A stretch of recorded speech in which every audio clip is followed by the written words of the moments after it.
வணக்கமானவர்களே, இன்றைக்கு நாம் பார்க்கக்கூடிய தலைப்பு சங்க இலக்கிய பாடல் ஒன்றை எவ்வாறு திறனாய்வு செய்யலாம்.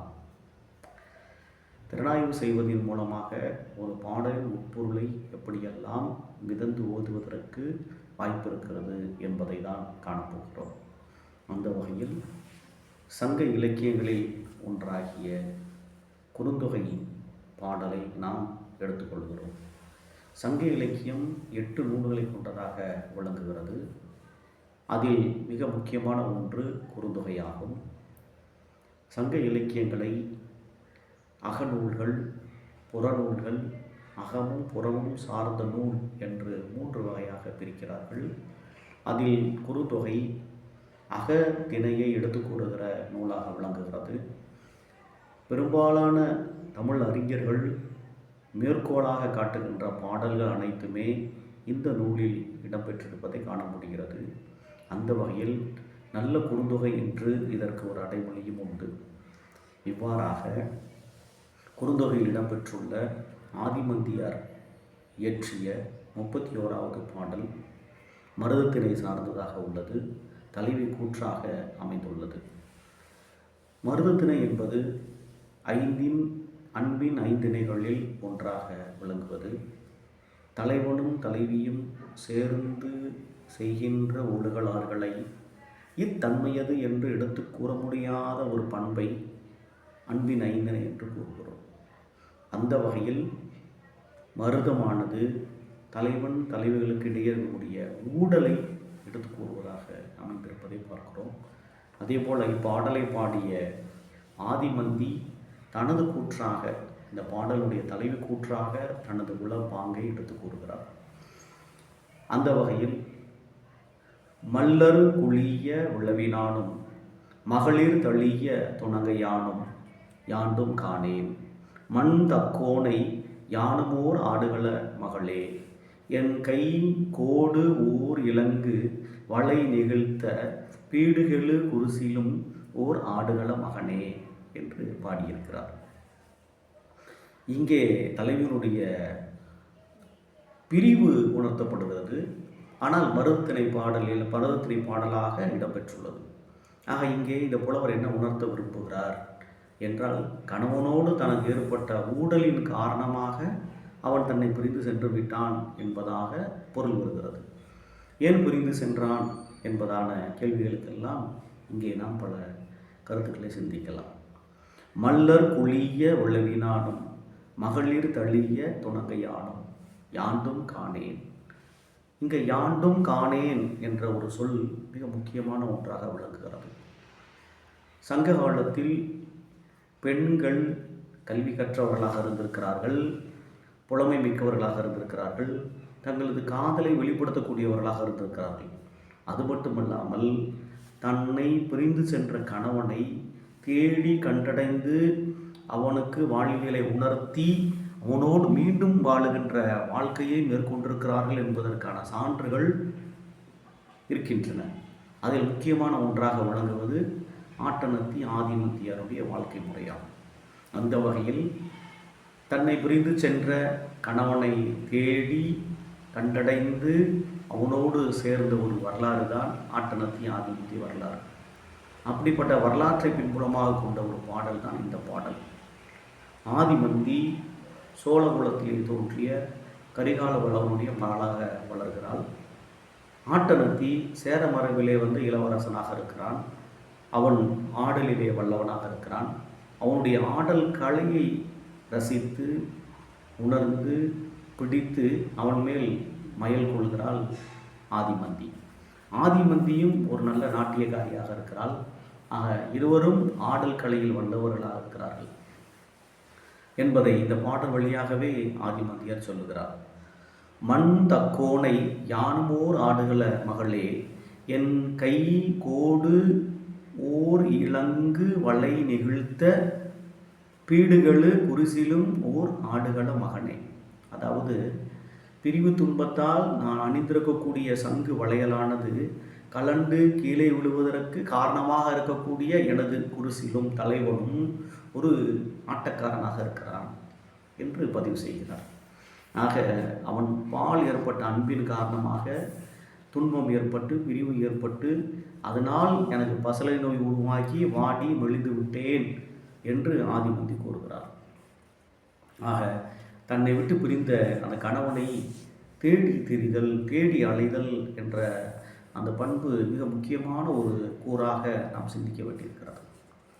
கணவனை தேடி அலைந்து சென்ற பெண் என்ற இந்த சமூக நிகழ்வு மிக முக்கியமான ஒரு நிகழ்வாக இருக்கிறது. ஏனென்று சொன்னால் 2000 ஆண்டுகளுக்கு முன்பாக வீட்டை விட்டே வெளியே வருவதற்கான வாய்ப்புகள் குறைவாக இருக்கக்கூடிய அந்த காலத்திலேயே கணவனை தேடி இடம் தெரியாத, ஊர் தெரியாத, எல்லா இடங்களிலும் தேடி அலைந்து அவனை கண்டடையக்கூடிய அந்த கண்டடைதல் இருக்கிறது இல்லையா, இது மிகப்பெரிய ஒன்றாக இருக்கிறது. ஆகையால் தான் ஆட்டனத்தி ஆதிமத்துடைய வரலாறு தமிழ் இலக்கியத்தில் மிக சிறப்பாக பேசப்படுவதும் ஒரு சான்றாக நிலைநிறுத்தப்படுவதும் பின்பற்ற வேண்டிய ஒன்றாக இருக்கக்கூடியதாக நாம் பார்க்கிறோம். ஏனென்று சொன்னால் இதே கருத்தை வலியுறுத்தி வெள்ளி வீதியார் அகநானூற்றிலே ஒரு பாட்டு எழுதியிருக்கிறார். அதே போல் அகநானூற்றில் பரணரும் 76, 222, 376, 396 ஆகிய பாடல்களிலே இந்த குறிப்பை கூறியிருக்கிறார். அந்த அளவிற்கு சங்க காலத்தில் ஆட்டனத்தி ஆதிமந்தியுடைய காதல் வாழ்க்கையானது மிகவும் செல்வாக்கு மிக்கதாக இருந்ததை நாம் அறிகிறோம். அது மட்டுமல்லாமல் இளங்கோவடிகள் கண்ணகியினுடைய வரலாற்றை எழுதும் பொழுது மதுரை காண்டத்திலே வஞ்சினை மாலை பகுதியிலே 10-15 அடிகளுக்குள்ள அந்த பகுதியில் ஆட்டனத்தி ஆதிமந்தியுடைய வரலாறை கோடிட்டு காட்டி செல்கிறார். அந்த அளவிற்கு இவருடைய வாழ்க்கையானது சமுதாயத்தில் மிகப்பெரிய தாக்கத்தை ஏற்படுத்தி இருக்கிறது என்பதை நாம் அறிகிறோம். அது மட்டுமல்ல, பிற்காலத்தில் 19ஆம் நூற்றாண்டில் 20ஆம் நூற்றாண்டில் சங்க இலக்கியங்கள் கண்டடையப்பட்ட பிறகு ஆட்டனத்தி ஆதிமந்தியுடைய அந்த காதல் வாழ்க்கையானது பல கவிஞர்களை பாதித்திருக்கிறது.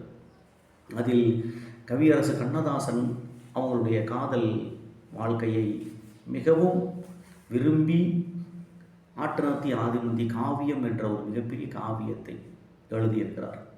அது மட்டுமல்லாமல் பாவேந்தர் பாரதிதாசன் அவர்களும் இந்த காதல் காவியத்தை சேர தாண்டவம் என்ற ஒரு நாடகமாக இயற்றி அதையும் நடத்தி காட்டியிருக்கிறார். இவ்வாறாக ஒரு காதல் கதை, ஒரு காதல் வரலாறு, ஆட்டனத்தி ஆதிமந்தியினுடைய வாழ்க்கை எந்த அளவிற்கு சமூகத்தில் தாக்கத்தை ஏற்படுத்தி இருக்கிறது, மக்கள் மனதிலே நீங்காத இடத்தை பெற்றிருக்கிறது என்பதற்கு இதெல்லாம் சான்றாக விளங்குகிறது. அப்படி என்ன ஆதிமந்தியுடைய காதல் மிக உயர்ந்த காதலாக இருக்கிறது. ஆதிமந்தி சிறந்த நாட்டியக்காரி, ஆட்டனத்தி சிறந்த நாட்டியக்காரன், இருவரிலும் காணுகிறார்கள், காதல் கொள்கிறார்கள், திருமணம் செய்து கொள்கிறார்கள். பிறகு அவர்களுக்குள் ஒரு பிரிவு ஏற்படுகிறது. அந்த பிரிவை வரலாறு என்ன சொல்லுகிறது என்றால், ஆட்டனத்தி காவேரியிலே குளிக்க சென்ற போது பெருவெள்ளம் ஏற்பட்டு அடித்து செல்லப்பட்டு விடுகிறான் என்பதாக கருத்து வருகிறது. ஆனால் அவனை தேடி அலைகின்ற ஆதிமந்தி வீரர்கள் இருக்கக்கூடிய விழாக்களிலே சென்று தேடுகிறாள். அதே போல பெண்கள் துணங்கை ஆடுகின்ற அங்கெல்லாம் சென்று தேடுகிறாள். இப்போ இது ரெண்டுமே எதை உணர்த்துகின்றன? ஒன்று, ஒருவேளை இல்லற வாழ்க்கை போதும் என்று நினைத்து வீர வாழ்க்கைக்கு சென்று விட்டானோ என்ற ஐயம் அவளுக்கு எழுகிறது. ஆகையால் போர் வீரர்கள் இருக்கக்கூடிய இடங்களுக்கெல்லாம் சென்று தேடுகிறாள். தன்னை பிரிந்து அவன் வீரனாக இந்த நாட்டிற்காக வீரனாக போராட சென்று விட்டானோ என்ற எண்ணம் அவளுக்கு வருகிறது. இரண்டாவது, தன்மேல் கொண்ட காதல் அவனுக்கு குறைந்து வேறு பெண்கள்பால் ஈர்ப்பு ஏற்பட்டு வேறு எங்கேயாவது சென்று விட்டானோ என்று எங்கெல்லாம் பெண்கள் துணங்கை ஆடுகிறார்களோ அங்கெல்லாம் சென்று தேடுகிறான். இந்த துணங்கை கூத்து என்பது பெண்கள், இளம் பெண்கள் சேர்ந்து ஆடுகின்ற ஒரு ஆட்டம். இந்த ஆட்டத்தை ஆண்கள் பெரும்பாலும் ரசித்து கவனிப்பதும் அந்த பெண்கள்பால் காதல் ஏற்படுவதுமான ஒரு செயல்பாடு இருக்கிறது. அந்த வகையில் இவ்வாறாக துணங்கை கூத்தை பார்க்க சென்று அங்கு வேறு பெண்கள் மேல் ஏதாவது மையல் கொண்டு விட்டானோ என்ற ஐயமும் அவளுக்கு ஏற்படுகிறது. இவ்வாறாக தன்னை விட்டு பிரிந்து தன்மேல் கோபம் கொண்டு வீரனாக போர்க்களத்துக்கு சென்று விட்டானோ என்ற ஐயமும், இல்லை வேறு பெண்களை தேடி துணை கூத்து ஆடுகின்ற இளம் பெண்கள் இருக்கக்கூடிய இடங்களுக்கெல்லாம் சென்று விட்டானோ என்று அங்கேயும் தேடி அலைகிறாள். ஆக அவனுடைய தேடுதல் நிற்காமல் சென்று கொண்டிருக்கிறது. இவ்வாறாக தன்னுடைய கணவனை தேடி அலைவதாக இந்த பாடல் நம்மளுக்கு உணர்த்துகிறது. அது மட்டுமல்லாமல் இந்த கதையினுடைய பின்புலத்தை நாம் தொடர்ச்சியாக திறனாய்வு செய்யும் பொழுது நம்மளுக்கு கிடைக்கக்கூடிய தகவல்கள் என்ன என்று சொன்னால், ஆட்டனத்தி காவேரி ஆற்றிலே குளிக்க சென்று காவேரி ஆற்றால் அடித்து செல்லப்படுகிறான் அப்படின்ற ஒரு அந்த கருத்தும், அவன் அடித்து செல்லப்பட்டு விட்டான் என்ற செய்தியை ஒரு முனிவர் ஆதிமந்திக்கு சொல்வதாகவும், அதை தொடர்ச்சியாக அவன் சாகவில்லை, அவன் உயிரோடு வாழுகிறான் என்ற செய்தியும், அவனை தேடி அவள் அலைவதும், அவள் கடைசியாக தன்னுடைய கணவனை கண்டடைவதும் பிறகு சேர்ந்து வாழ்வதுமான ஒரு காட்சி பின்புலம். இந்த பின்புல காட்சியை நாம் எவ்வாறு எடுத்துக்கொள்வது என்பதுதான் நாம் சிந்திக்க வேண்டிய ஒன்று. பாடல் கணவன் தன்னை பிரிந்து சென்று விட்டான், தன் மேலுடைய ஊடலால் அவன் பிரிந்து சென்று விட்டான், அவனை தேடி அவள் அலைகிறான். இயல்பாக ஊடலிலே கணவன் மீண்டும் வீடு வருவதும் தலைவி சண்டை போடுவதுமான ஒரு காட்சி தான் பெரும்பாலான மருதத்தடி பாடல்களிலே இடம்பெற்றுள்ளன. ஆனால் பிரிந்து சென்ற கணவனை, ஊடல் செய்து பிரிந்து சென்ற கணவனை ஒரு தலைவி தேடி அலைவது என்பது மிக அரிதான ஒரு போக்காக நாம் பார்க்கிறோம். ஆக தலைவனுக்கு மட்டுமல்ல, தலைவியும் கணவனை தேடி அலையக்கூடிய, கணவன்பால் இருக்கக்கூடிய அன்பை இந்த ஊரே எதிர்த்து நின்றாலும் கூட, இந்த ஊரினுடைய மரபே மீறினாலும் கூட தன்னுடைய கணவனை தேடி அலைகின்ற இந்த பண்பை நாம் பார்க்கிறோம். அது மட்டுமல்லாமல் மீண்டும் ஒரு குறிப்பை ஆதிமந்தியார் தருகிறார். என்ன தருகிறார் என்று சொன்னால், நான் ஒரு அரசனுடைய மகள் என்பதாக அல்ல, அவன் ஒரு அரசனுடைய இளவரசன் என்பதாக அல்ல, நாங்கள் இருவருமே ஆடல் கலையில் சிறந்தவர்கள் என்ற ஒரு கருத்தை தருகிறார். ஆக அரச மரபு தனக்கு தேவையில்லை, நாங்கள் இருவரும் சந்தித்து கொண்டது, எங்கள் மனங்கள் கவர்ந்தது கலையில்தான். ஆக நாங்கள் கலைஞர்கள் என்பதை அவன் உணர்த்துகிறான். ஆக அப்படிப்பட்ட கலைஞர்களாகிய நாங்கள் இன்று ஊடலிலே பிரிந்திருக்கக்கூடிய ஒரு சூழலிலே அவனை தேடி கண்டடைதல் என்பதுதான் எனது வாழ்க்கை என்று அவள் இந்த பாடலில் உணர்த்துவதும், இந்த பாடல் வழியாக பிற பாடல்களையெல்லாம் நாம் அறிந்து உணரும் பொழுது நமக்கு ஏற்படக்கூடிய முழுமையான ஒரு சித்திரமானது என்ன ஏற்படுகிறது என்று சொன்னால், காவேரியால் அடித்து செல்லப்பட்ட அந்த ஆதிமந்தியினுடைய கணவன் ஆட்டனத்தி மீண்டும் இவளோடு ஒன்று சேருகின்ற ஒரு பாங்கை நாம் பார்க்கிறோம். இது ஒரு கதை கட்டமைத்தல் என்பதாக நாம் எடுத்துக்கொள்ளலாம். ஏனென்று சொன்னால், அந்த பிரிதலையும் ஊடலையும் துன்பத்தில் நிறுத்தாமல் அந்த ஒரு காதலை ஒரு காவியமாக கட்டமைக்க இந்த சமூகம் விரும்புகிறது. ஆக என்ன விரும்புகிறது? மரபை மீறிய ஆதிமந்தி, வீட்டை தாண்டிய ஆதிமந்தி, தெரு தெருவாக ஆற்றோரமாக தேடி அலைந்த ஆதிமந்தி ஒரு காவிய தலைவியாக அவளை உருவாக்க வேண்டும் என்று கவிஞர்கள் எண்ணுகிறார்கள், சமூகம் சிந்திக்கிறது. அந்த அடிப்படையில் அவள் கணவனை கண்டடைதல் என்ற ஒரு கருத்தை நிலைநிறுத்தி அவனை கண்டடைந்து மீண்டும் அவனோடு சேர்ந்து வாழுதல் என்ற ஒரு காதல் நிலைத்த தன்மையை கவிஞர்கள் சமூகம் கட்டமைக்கிறது. ஆக இந்த கட்ட அமைப்பின் மூலமாக சமூகம் உணர்த்துகிற செய்தி என்ன என்று சொன்னால், நீ உன்னுடைய காதலிலே ஆழமான அன்பு கொண்டவனாக இருக்கும் பொழுது, அன்பு கொண்டவளாக இருக்கும் பொழுது, உனது காதல் உண்மையானதாக இருக்கும் பொழுது அது வெற்றி பெறும். அது பல துன்பங்களை தாண்டினாலும் அது வெற்றி பெறும் என்ற ஒரு நம்பிக்கையை தரக்கூடிய ஒன்றாக சங்ககால அந்த காதலும் வீரமும் சார்ந்த அந்த வாழ்க்கையில் காதலை பிரதானப்படுத்தக்கூடிய ஒன்றாக இது இருப்பதை நாம் காணுகிறோம்.